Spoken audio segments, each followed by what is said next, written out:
আপনি কি আসলে টিভিতে ইনস্টাগ্রাম কমেন্ট দেখাতে বেশি পছন্দ করেন সোশ্যাল মিডিয়া আচ্ছা, it's not about being active in social media. It's about আমার মনে হয় যখন আমরা ফেম পাই, পরিচিতি পাই, ফেম comes with lots of responsibility.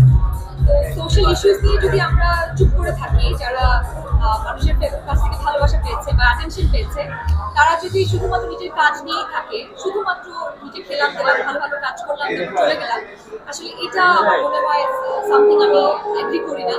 যখন আমাকে মানুষজন চেনে, আমার উচিত মানুষের বিষয়ে কনসার্ন হওয়া, যারা আমাকে ভালোবেসে এখানে এনেছে তাদের বিষয়ে আমার কথা বলা উচিত। আর যে দেশের মাটিতে বড় হয়েছে সেই দেশকে নিয়ে চিন্তা করা তো অবশ্যই আমার প্রত্যেকটা নাগরিকের কর্তব্য। আমি যেহেতু দেশের সিভিল জনগণ, একজন সাধারণ জনগণ, সেই হিসেবে আমি দেশের বিভিন্ন নর্মস, সোশ্যাল বিভিন্ন নর্মস নিয়ে কথা বলতে পছন্দ করি। সমস্ত দেখা যায় যে আসলে প্রত্যেক বিষয়ের জন্য